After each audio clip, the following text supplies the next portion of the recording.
I'm a believer that the single easiest way to change the world is to start a company. Because when you start a company, you have the ability to set culture, and you automatically will have people that work for that company where what they are immersed in every day and the way that their lives are impacted every day is really impacted by the way that you lead. And you have the opportunity to serve a lot of customers and impact their life as well. Today's episode is brought to you by Venture. Venture is a church planting and community development nonprofit that really works with the toughest places of the world, serving war refugees, trafficked people, oppressed children, and the unreached. And through Venture Miles, you can make your miles matter by going on adventure hikes. You can go biking, running, raising funds, and also bringing forth awareness in the process. Look, Venture is something that we are both incredibly passionate about. We give to and support. And man, we're both Venture alumni of different programs and runs. And we'd encourage you to check out more at www.youngadults.today/partners.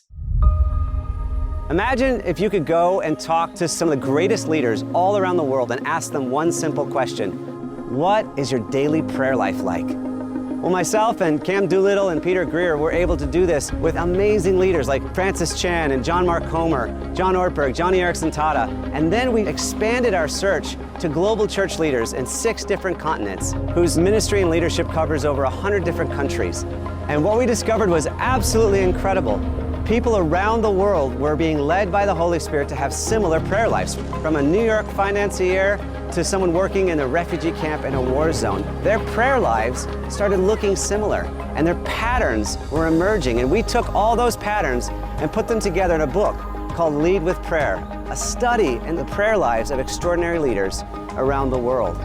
There's a study that said that a supermajority of leaders are not satisfied with their prayer lives and the prayer culture where they lead. And this book, we're praying, can launch a movement of prayer amongst leaders.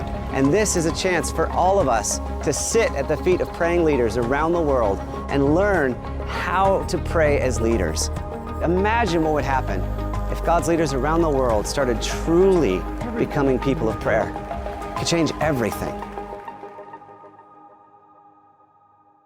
Thrilled to dive into this conversation. We're going to talk about Gen Z, about the faith of the next generation, and entrepreneurship. One of the things that all the data and research is pointing to is that so many young leaders right now want to be entrepreneurs. They want to start and they want to work for themselves. They want to make an impact in this world, and they want to add value. And Mike, our guest, is the co-founder and CEO of Simple Modern. If you open your cabinet or your dorm, there's a good chance, man, even walking through the aisles of Target, that you're going to see Simple Modern. And this is a global producer of premium drinkware, lifestyle products, founded in 2015, based in Oklahoma.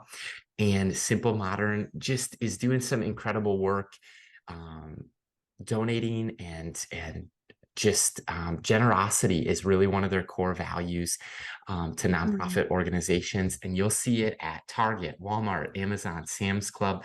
Catch this. As of the website bio, this company is serving more than 20 million customers worldwide. And Mike's passionate about leadership and entrepreneurship. He serves as the senior entrepreneur in residence at the University of Oklahoma. And man, we want to kick it to you. Would you just be willing to share some of your journey of life and family and leadership with us today?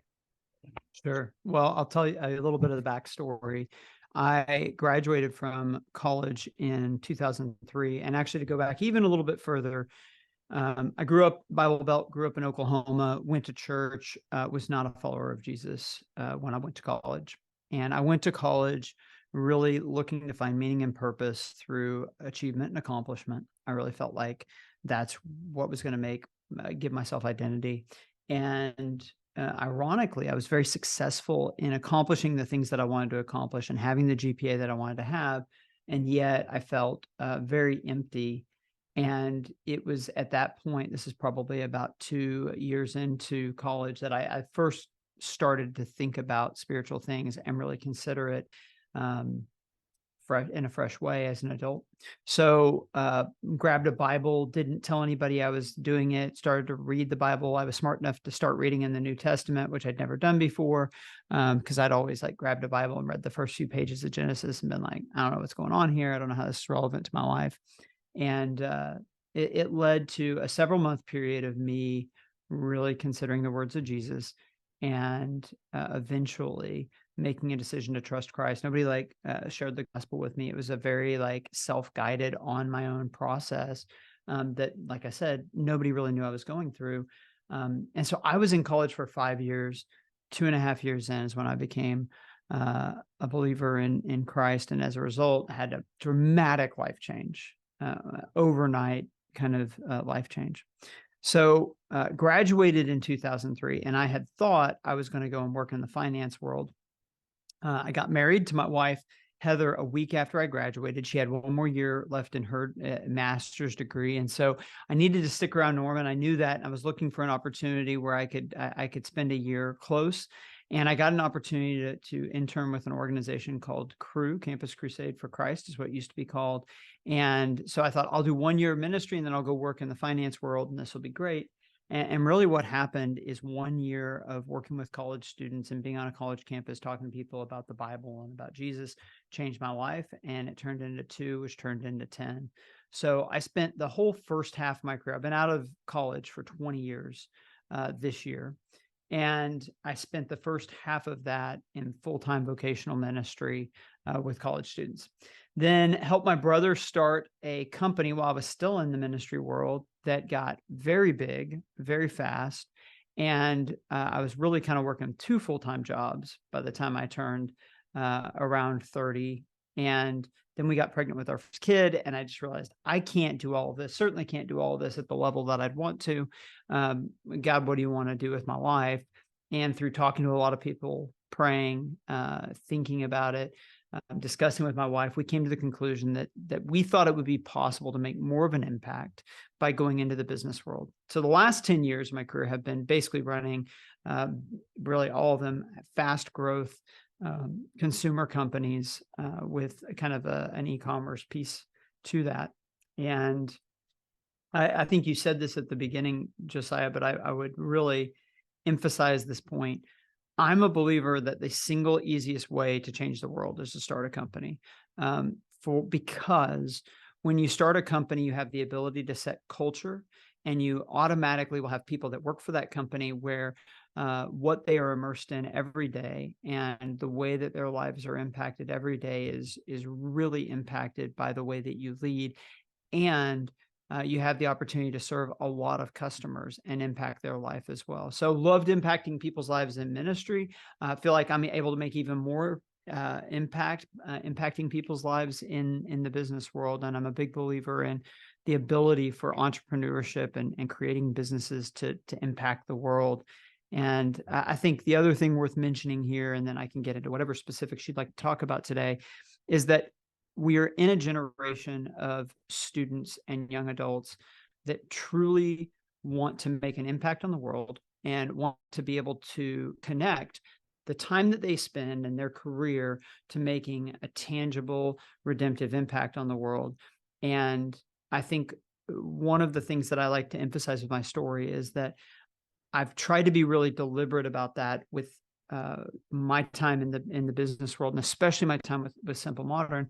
And I love talking about that with the next generation, because there is an idealism in that sometimes is unhelpful, but then there's also this huge core of goodness that I think needs to be encouraged and cultivated, and we need to fan that flame, because more than any other generation I've ever seen, I think this generation had an opportunity to make a massive impact on the world and the way that people think by using their efforts, using their careers towards things that really matter.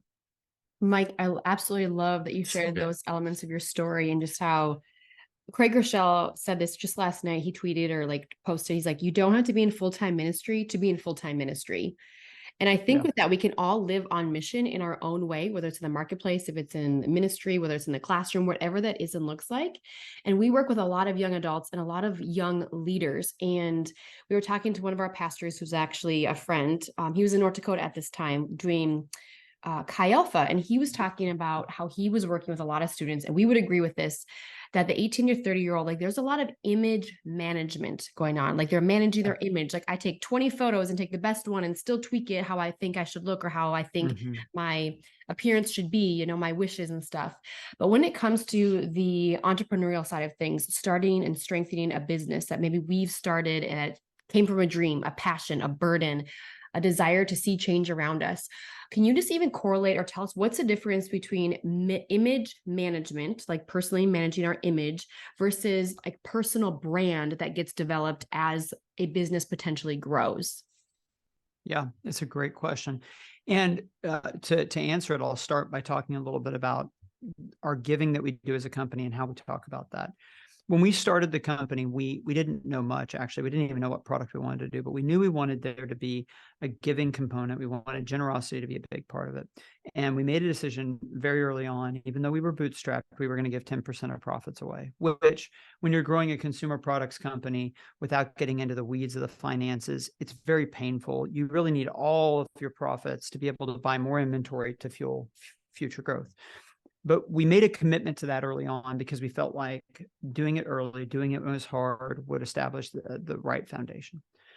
So we began to give 10% annually. And then we had a separate kind of question come up of how much should we talk about what we're doing?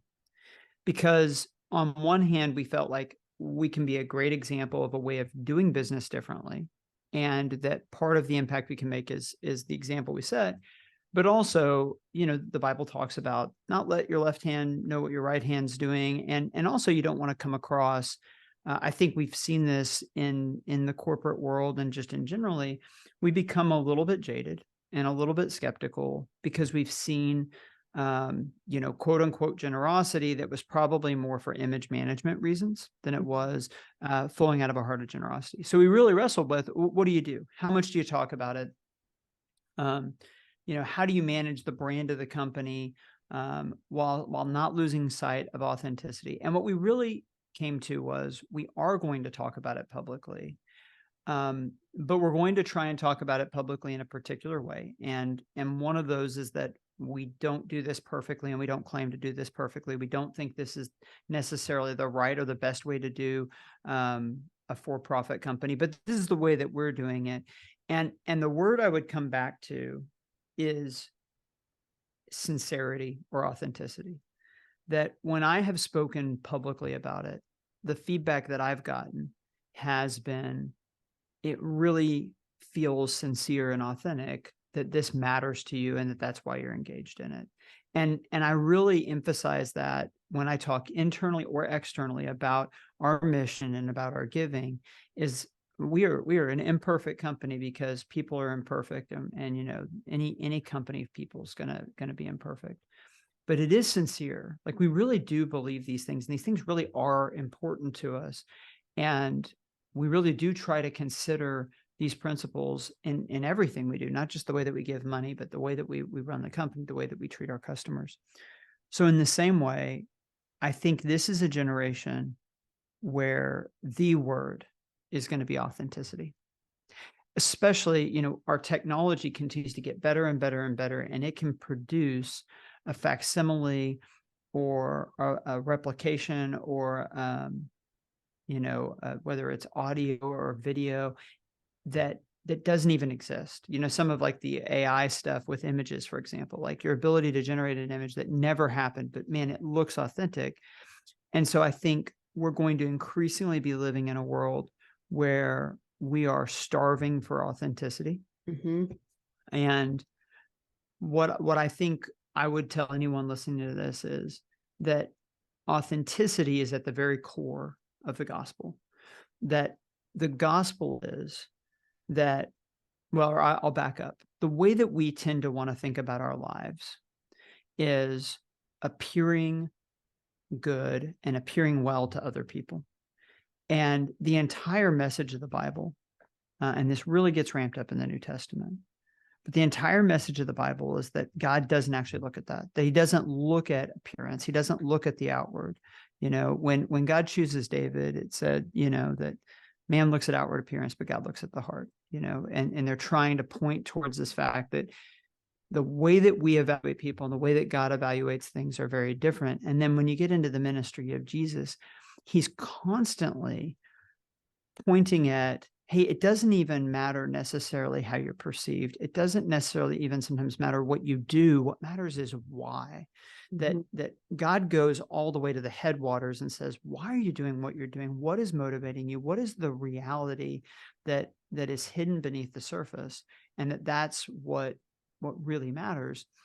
And I think this is a generation where that message is going to resonate deeply, because there is so much superficiality. There's so much pretending. And listen, we're all susceptible to it, right? Like, we're all susceptible to playing the game. And our family, my wife and I, we came up with family values. We have 5 of them. But the number one family value is authenticity. And that is, that we value the truth over good external appearance, and trying to teach that to our children and trying to live that out ourselves.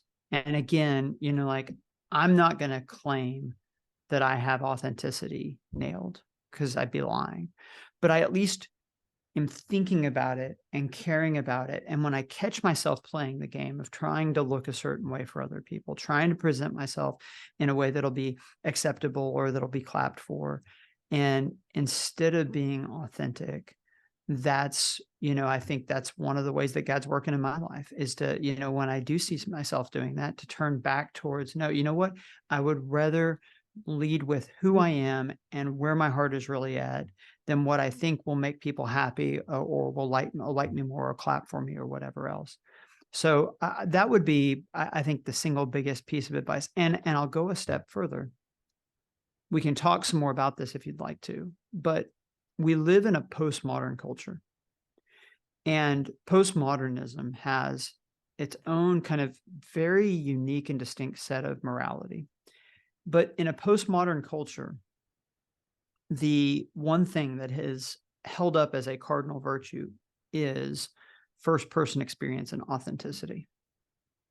And for all the way that postmodernism kind of despises standards and the idea of truth and some other things, because it really holds up the importance of authenticity and first-person perspective for us as believers in Jesus, once we see that, there's a huge opportunity for how we can share the gospel. And there's actually plenty of opportunities.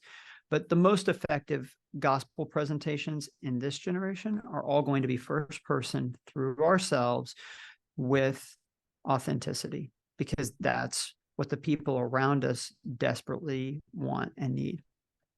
Yes. You're on the money with that, Mike. And I think that real time in 2023, this is one of the things that I'm learning.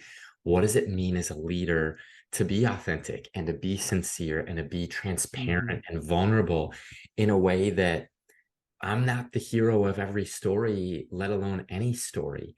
And I used to kind of believe or think, because what I've been exposed to is that you need to present your successes or that people would relate to that. But it's any time that I've shared the struggle being real, or sharing challenges that I'm up against or shortcomings that I have, that's what connects with people. It's not the success highlight reels. It's the behind the scenes. It's the real-time struggles. It's the scars. It's the brokenness. And God is glorified through that when he is the hero of our story. That's right. So I just think that you're dead on. And yet it's a challenge to not just portray the Instagrammable, cropped, edited, beautiful version of ourselves, if you know what I'm saying. Right. Yeah. Well, so on that note, if you think about what makes our faith attractive to the outside world, what they need to see in order to be drawn to Christ, I think, is they need to see the contrast between the way that we think and the way that people naturally think, or culture, society naturally thinks. And that the church has always been the most effective in communicating its message when that contrast has been the greatest. And one of the ways that we're able to show that contrast, and one of the ways that we're able to help people understand how differently we think, is by doing exactly what you said. And that's walking people through our internal dialogue and how it's different. So, okay, to take a step back, I used to, when I would teach evangelism, I would make this point a lot. When you are a Christian, the way that other people will want to categorize you is they'll want to say, Josiah's a Christian, but he's just different than I am. That's fine. That's fine. He's a Christian. That's nice for him, but he's just kind of a different guy. He's a nicer guy, or he's motivated by different things than me, because it's a really easy defense mechanism to say, I can dismiss it, just kind of out of hand, because we're just wired different. But the reality is, when we're communicating our story and when we're communicating the gospel, what we want to communicate is the exact opposite. I am not any different, right? Like whatever sinful, dark thoughts you've had, I've had those. Whatever you've struggled with, maybe not the specifics, but yeah, I have been there. And that I am no different than you, except that I have had my perspective shifted and changed by Jesus. And that is the message that really resonates with people. And it makes them have to stop and take a second look, because they can't just dismiss us out of hands. Oh, yeah, he's just a different type of person than I am. It's like, no, I'm the exact same type of person of you. And when we are able to deconstruct the inner dialogue of, yeah, I was in this situation and my first thought was, I wanted to say this. And the reason I wanted to say it is I thought, that'll make people like me. And then in real time, I was kind of wrestling with God, because God was showing me that what you're trying to do is turn the spotlight on yourself and make yourself the hero of this situation, when what I want you to do is love other people. And so I said this different thing instead, but I can tell you, like, I was thinking, my first thought was about myself and about making it about me. And so when we talk about our inner struggle and inner dialogue that way, it makes it real and it makes it accessible to people, while still glorifying Christ and not compromising on the message of the gospel at all. Yeah, that's so good. I love it. And I think when people can see like the image management versus the personal brand, when our personal brand is tethered to Jesus and the characteristics of him are the overflow of what people are seeing. They see the love, the joy, the peace, the patience. They see things we choose to participate in or not participate in, how we use our words, our body language. Like, people are reading in between any and all lines of our life when our brand, whether it's our ministry, whether it's our leadership, whether it's our product, whatever that is, and they fill in the blanks. And if we could always, point them back to Christ in that process with those one-on-ones to say, hey, I'm no different than you. And we're equal at the foot of the cross. And I can say that this is what Jesus has done for me. When we make Jesus the hero and God the hero in any area of our life, and we are able to share some of the things that we've already walked through, I think that is a form of authenticity that people really lean into versus kind of lean back and say, good for you, Sure. So Mike, when it comes to just the next generation, if you're watching this on YouTube, you see that he has many pictures in the background of his little backdrop and friends and family and everything. When it comes to the next generation, the 18 to 30-year-old, why do you believe that reaching the next gen and the importance of young adult ministry, why is it so vital in our day and age? Well, I think just to start, realizing that part of life in general, and especially life as a believer, is that we are a part of a much bigger relay race. One of the more kind of interesting concepts to me is that I can't do this, but I could trace out the spiritual influences in my life. If I knew everything, I could probably say, okay, well, here are the people that were spiritual influences in my life, and here are the people that influenced them, and here are the people that influenced them. And you go far enough back, and you're going to end up at a disciple, right? Or somebody, and that's kind of a crazy thought, that basically the three of us in the middle of America, for sure, like, there are people in the Bible that were directly influential in our life through some chain that we don't know. And that the same is also true in the future, that when we invest our lives with, just think about it this way.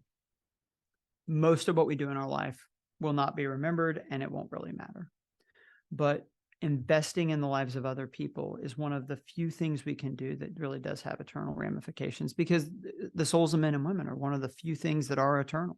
Yeah. You know, and so the opportunity to make my life count by investing it and pouring it into other people is incredibly attractive, just from like a, hey, I don't feel like I'm just spinning my wheels and wasting my time. But there's also this piece of, and Paul talks about this in Romans, Jesus is the model, and he's the person that we want to follow after and everything. And Jesus comes and he lays down his life for that first generation of believers and for all the believers that are to come.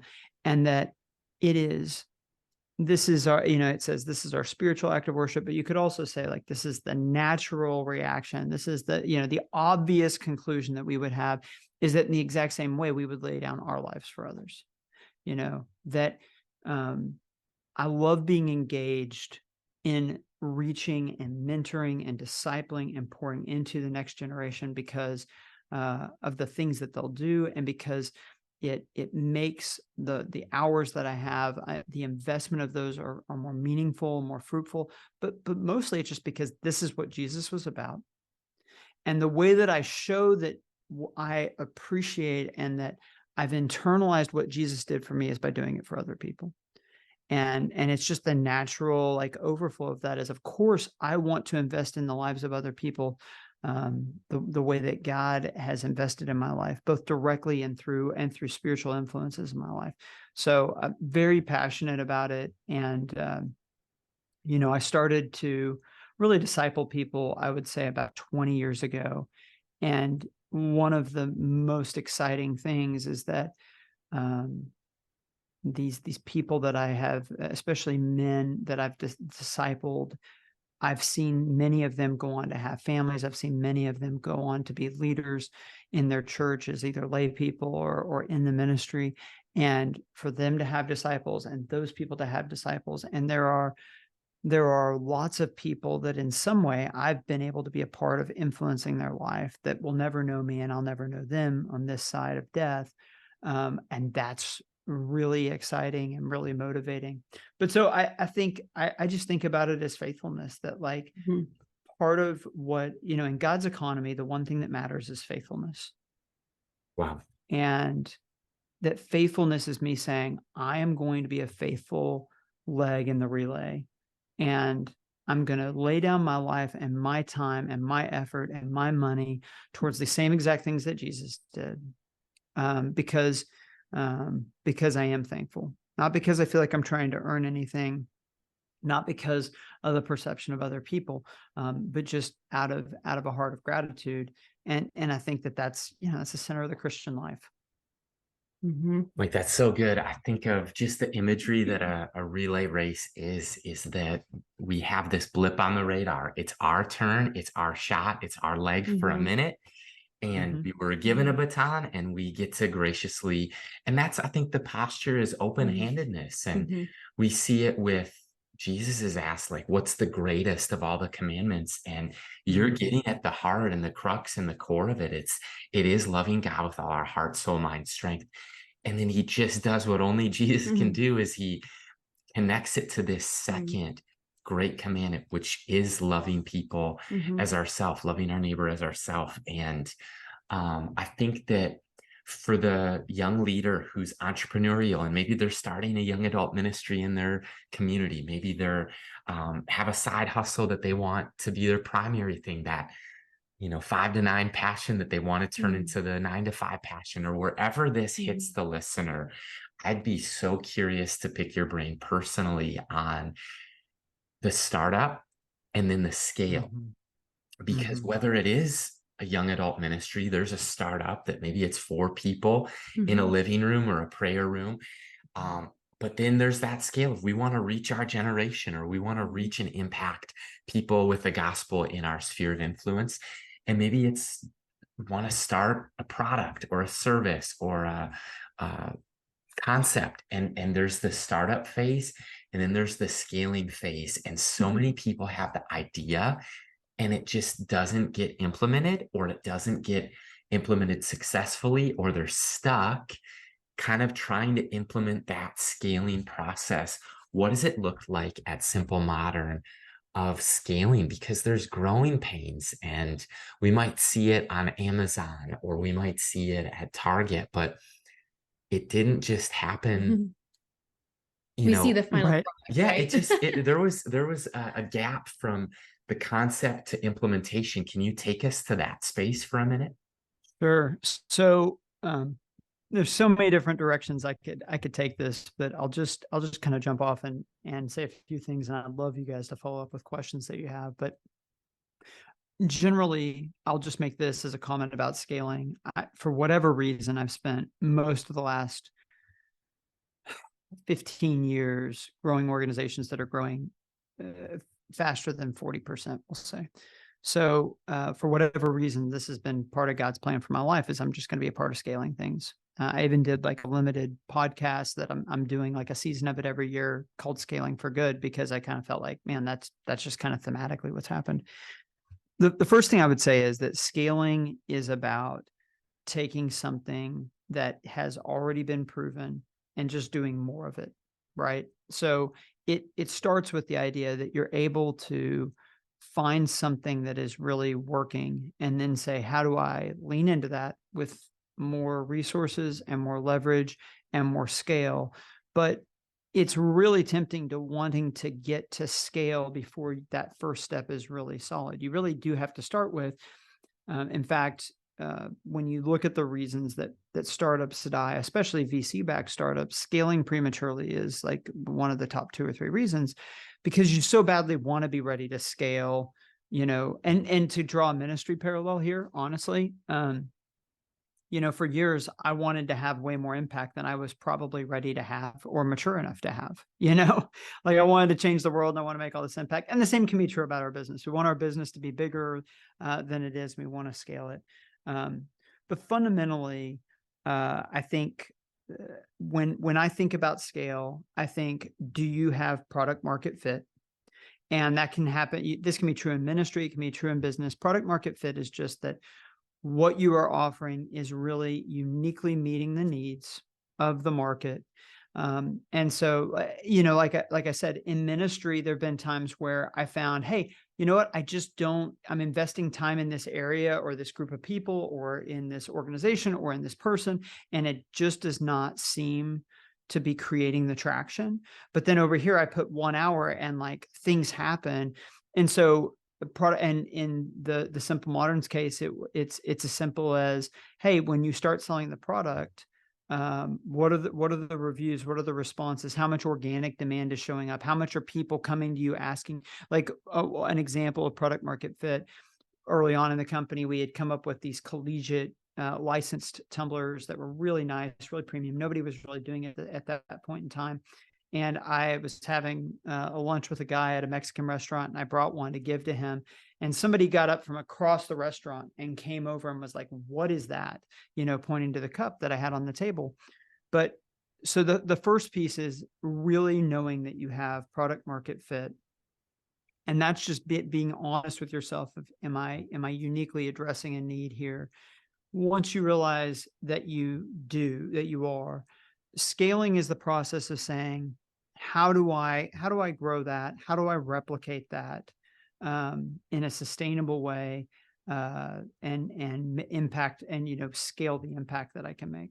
So actually, famously, Paul Graham, who's a startup kind of guru, has said that the best founders do things that don't scale. And I think that's true, whether you're talking about ministry or you're talking about business, that you actually start by doing things that don't scale to understand product market fit. And then you focus on scaling, which is the process of leading and coaching other people, taking advantage of systems and processes to be able to take that and impact as many people as you possibly can. So generally, like that's what I've done in the business world, but it's not that different than the idea of spiritual multiplication. Spiritual multiplication is the idea of scaling your impact. I disciple 2 or 3 people. Like as an example, when I disciple someone, I only have one requirement on the front end.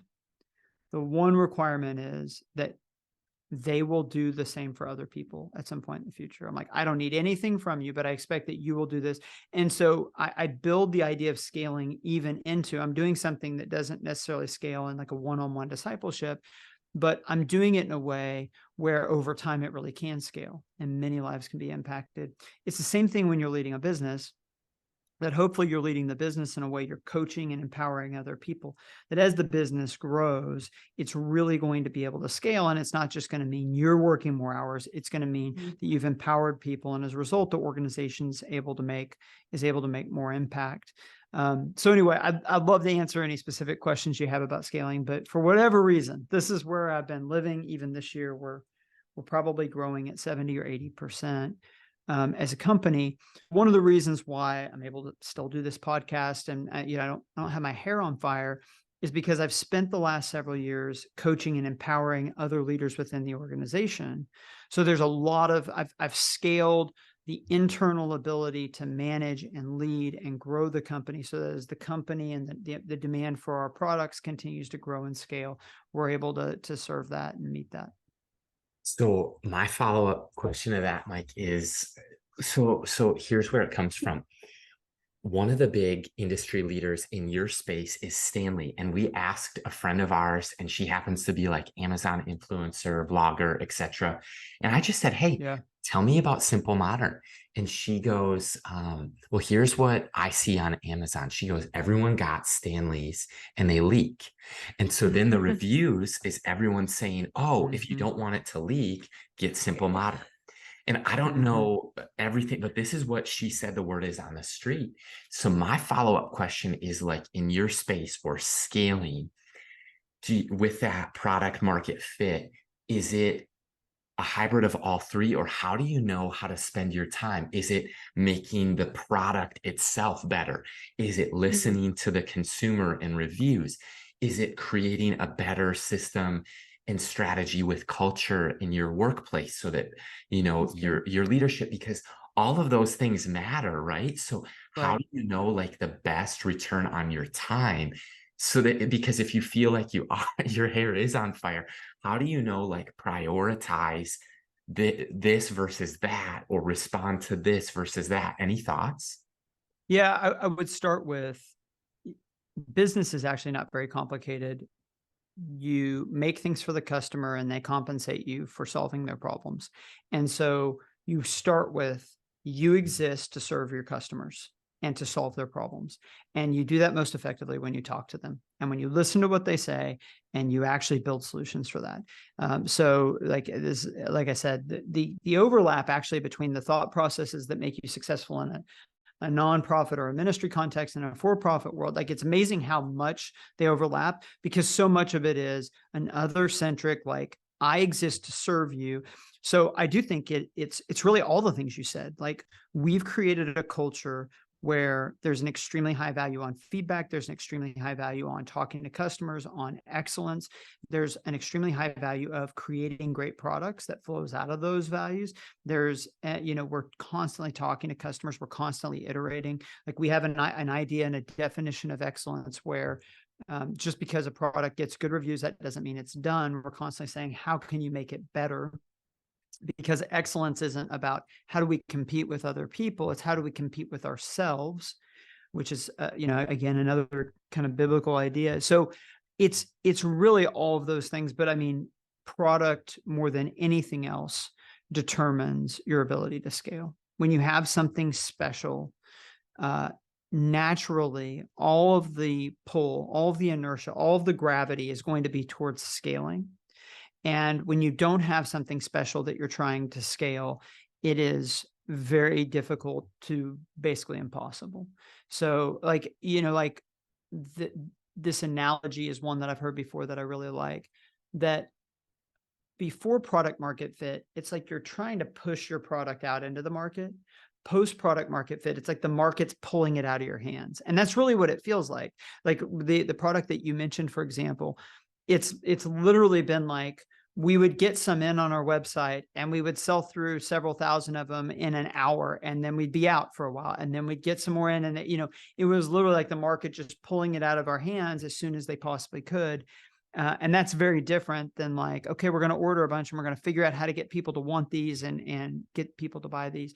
So I'm a huge fan of starting with serving your customers, making something that's inherently special. And sometimes for us, for example, like we didn't, invent the idea of insulated drinkware. We didn't invent the idea of a tumbler. Like even in the example that you used with Stanley, our product is very similar to theirs. We just made it better, and we made it at 75% of the cost.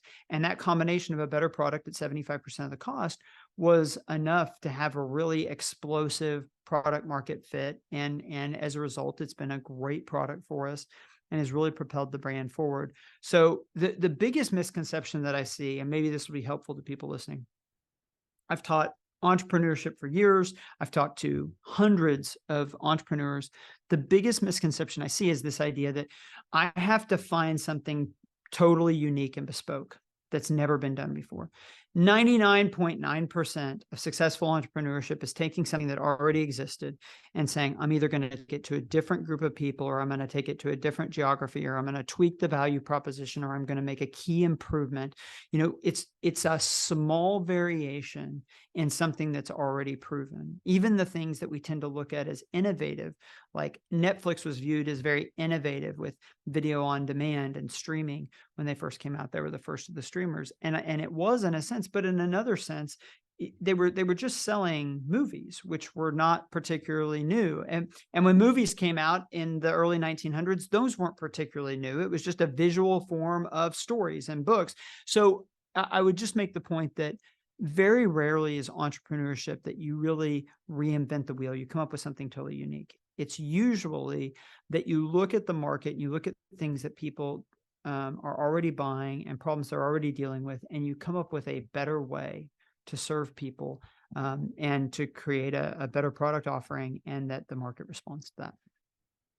I love it. Great. I love it. That's so helpful. The other thing, Mike, that I see a lot with, like, say, authors or say business people is with young entrepreneurs, at least that we've seen, is they overestimate the market. And this is what I see with authors is they self-publish and they buy like 1,000 books, 1,000 books that sit in their garage.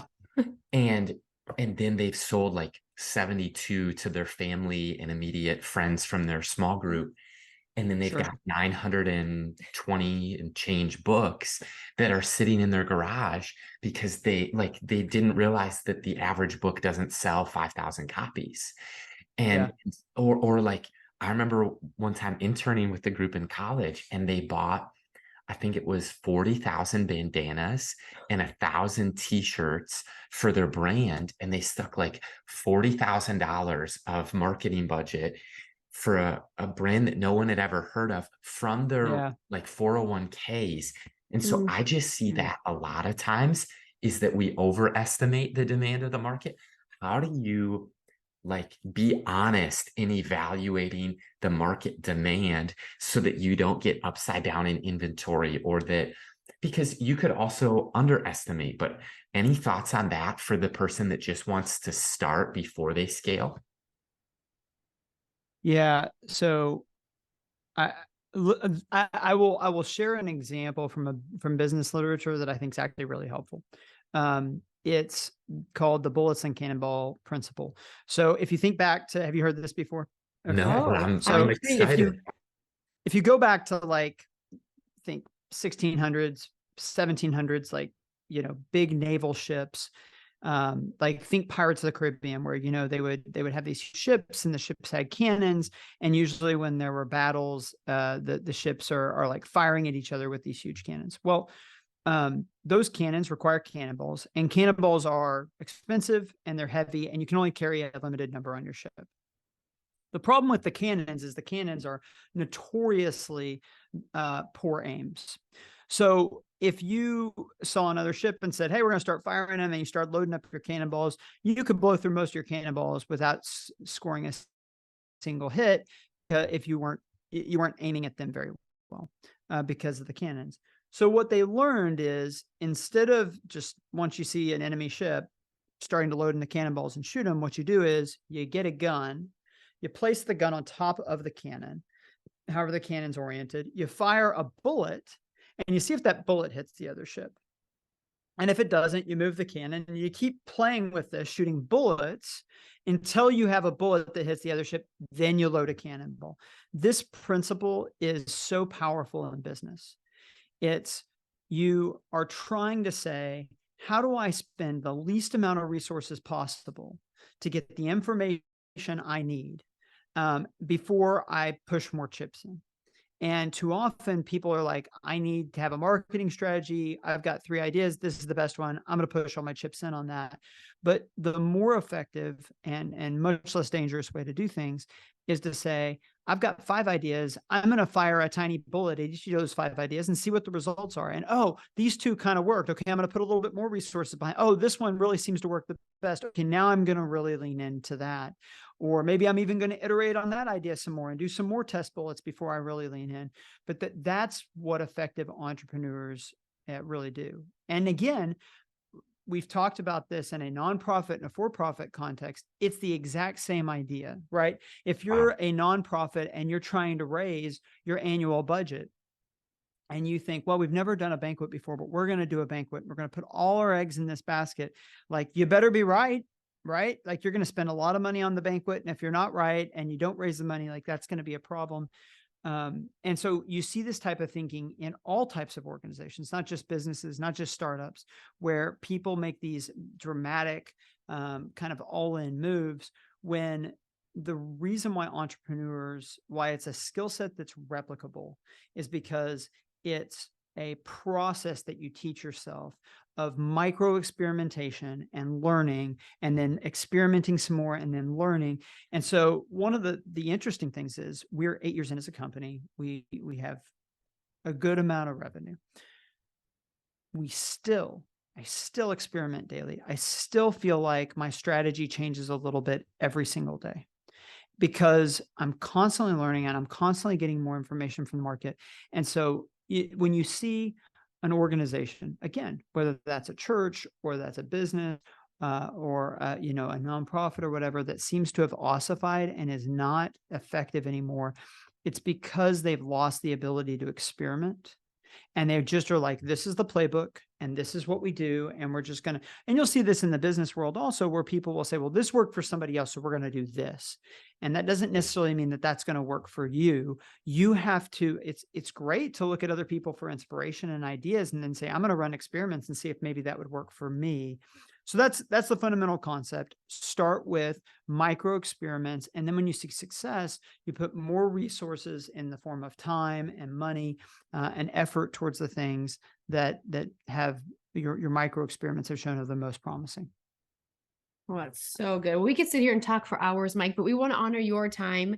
And we've come to the part of the episode where we just get to lean into 5 and 5. So we have 5 minutes on the clock. Are you up for the 5 and 5 challenge? It's kind of like, let's do it. What do you want to call it? The 2-minute drill, 2-minute drill, 3-point home run contest, derby. home derby. Whatever you want to call it. Okay. Question number 1. Like, here we go. What's God been teaching you lately? So I have learned that accountability is helpful, but as you get older in the Christian life, the accountability has to come from within. And the reason for that, it goes back to something we talked about earlier, which is the Christian life is so much about the condition of your heart. And it just is difficult for people on the outside to see that, especially if you've been a part of the Christian world for a while and you kind of know how to do the dance steps and you know how to kind of say the right phrases and stuff, that it's very easy to obfuscate one way or another what's going on inside your heart. And so that continuing to mature and grow in your relationship with God increasingly becomes an exercise in being willing to ask yourself the hard questions and hold yourself accountable. And listen, I'm all for like having other people and trying to be authentic and vulnerable, but just realizing that that responsibility, if anything, only grows as you get older. And And I think the second part of that is probably leaning in intentionally to authenticity so that other people can speak into your life. Because if you're not really focusing on authenticity, then it really is impossible for other people to do anything that would be, helpful or give you insights that might be helpful in your walk with God. That's good. It's phenomenal. And you've become formerly known as a Twitter friend. Now it's called X. But on that app, that's where our paths cross first, Mike. And what my observation is you add value on the daily, on the regular. And for a lot of, for Mike and I, but also for a lot of the listeners, they just have a desire to be a bright light in a dark world and to add value to the sphere of influence that God's put beside them. Like, can you talk about your approach or how you think about approaching X, Twitter, social media, and just adding value to people? Yeah. Well, we live in a culture where everybody wants to be an influencer. And even if they haven't put in the work. And I mean, I think it starts with, you cannot impart what you don't possess. You should not seek out influence if you haven't developed expertise, knowledge, depth that's worth sharing. And, I think when I was in my 20s, I wanted lots of influence, but I wasn't really ready to have influence. And I don't think that I had necessarily put in the work. At this point, part of my influence is I know a lot about a couple of areas. I've invested years and decades of my life into those things. And so that's one of the reasons I'm able to add value is I really do have experience. There's many, many hours behind those. And I'm able to take those hours and kind of distill it down into where people can learn chunks of what I've learned without the cost. And I think the second part of that is you need to have a perspective.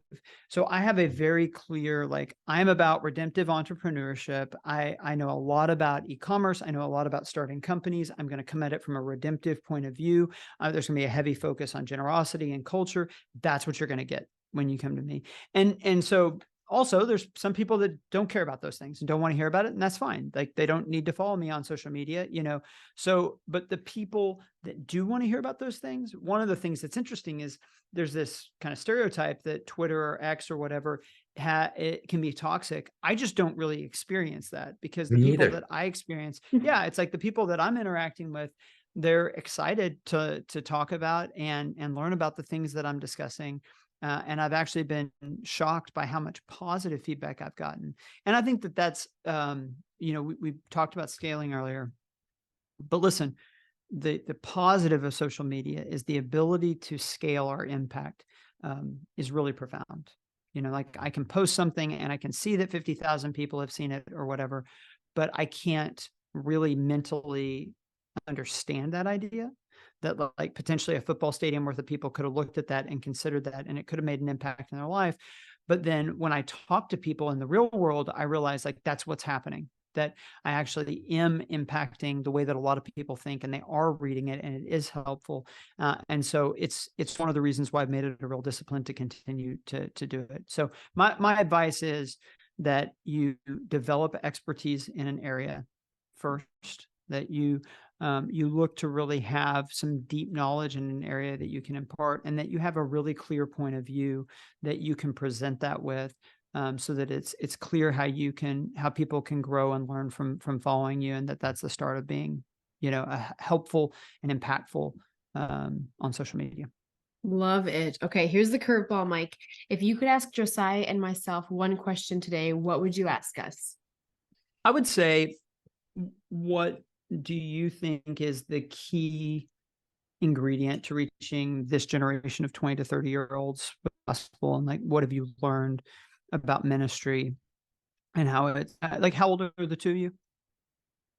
How old are you, Josiah? I won't 31. ask you. 31. Okay, so 31. I'm older. Yeah, I would love to hear, I would love to have a conversation with both of you where I understood more about, hey, over the last 10 years, how have you seen things change? And we've really gotten into this generation that grew up with the internet, and they grew up with smartphones. And definitely the way that they see the world and the way that they think is different in a lot of ways than my generation.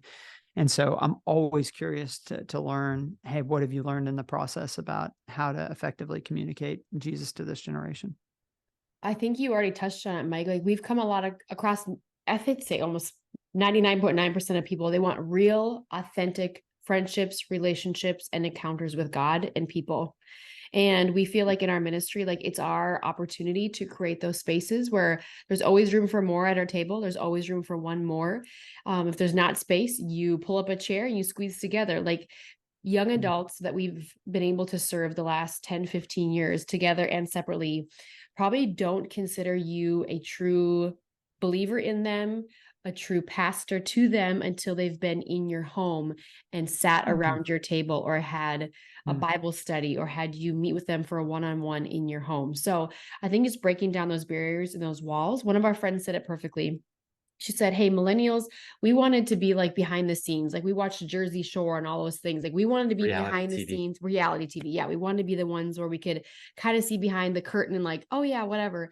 But she's like, this generation like wants you to roll over in the morning and like, they want to smell your morning breath. Like they are up close, personal, real, raw, like almost so raw, people don't know what to do with them. But it's like, no, we're going to create space for any and all questions. And I learned this in business. And if you could decrease their fear of whatever that is, Jesus, real relationships, whatever, decrease that fear and increase their curiosity, that's a win. So I'm going to decrease their fear of like, I'm just a person just like you are. But you know what? I'm going to increase through my story what Jesus has done for me. That's increasing their curiosity and leaving them wanting more. Like that's one of the things I've learned. I'm like, wow, like how powerful is that? So just I don't want to take up too much time. I think said in a sentence, Mike, I think that the relational needs and the loneliness that we see in this generation, when you can minister through the felt need of community, it unlocks the power of the gospel, because we weren't created to live lives in isolation. And yet that's what a good chunk of people are experiencing. And so when you can experience a deeper, different life in the power of friendships, in the power of family that you choose, because maybe your family is gone or you never had family, and you can choose family through friendships and relationships, it unlocks something so deep and powerful where the gospel can go forward. And tossing it back to you, if we could hand you the mic and you could share one piece of encouragement or advice with the next generation, what would you leave them with today? I think I would just say your life matters, and that God has a plan for how he's going to use your life, and that we shouldn't be fixated on scale. We should be fixated on faithfulness. That it's not about, how big a company do you build or how many people are in your ministry. It's about, are you walking through living out the unique story that God has planned for you, and using the gifts and talents that he's given you specifically to impact the lives of others, to grow a business. And that if you're doing that, like that is success, and that you're going to make a difference in people's lives. And that's the kind of thing that makes life worth living. And so people listening to this are probably coming from a bunch of different places, and some are probably in places where they're frustrated and not seeing the results that they want to see. Maybe others are seeing a lot of success. And so I really try to emphasize that. I don't like being held up as an example of, hey, here's like when everything goes great, this is what we should all aspire to, doing something at this scale. Because, there was a point where, faithfulness for me was leading a very small ministry of people. And okay, so I'll put it like this. I'm an Enneagram 3, which means that I tend to want to view my worth and my identity through this lens of achievement. And the fundamental truth of the gospel that is so life-changing is not my resume, but Christ's. And that my resume, I don't have to find my identity in my resume anymore, that I can find it in his. And that, at all these different stages of my life, when I've been having a lot of impact, when I've had very little, that at every stage, that God was equally pleased with me, and he loved me equally, and that I was just as important, and that what I was doing was just as strategic to him as at any other time. That is a really powerful thing to hear, that your acceptance, has nothing to do with how much you accomplish or how big it gets. It has to do with how faithful you are and your heart condition towards him. And so that's provided a lot of encouragement to me when things, when I didn't feel like things were going the way that they are. But ironically, it's provided a lot of encouragement to me in times like this, when things are going really well, because it's just a reminder that my identity and my value isn't because I'm leading a company that's doing really well. It's because of the person of Jesus. That's an So excellent challenge if you're wrestling and struggling, but encouragement in the same sense of knowing that we get a call in the name of Jesus, and apart from him, we can do nothing. So if you're a Christ follower and you are really wrestling with where God has you, oh man, you can do all things through Christ gives you strength. And maybe you're listening today and you're like, I don't really know about this whole Jesus thing. If you want to find more about us or the ministry that we're doing here, please connect with us on youngadults.today. And we'd love to see what God is doing and what God is speaking, or answer the questions that you might have. So Mike, thank you so much for your time. We appreciate you so much. Thanks for having me, guys. Great to be with you. And thanks for the work you're doing. of course, you're listening to the Young Adults Today podcast.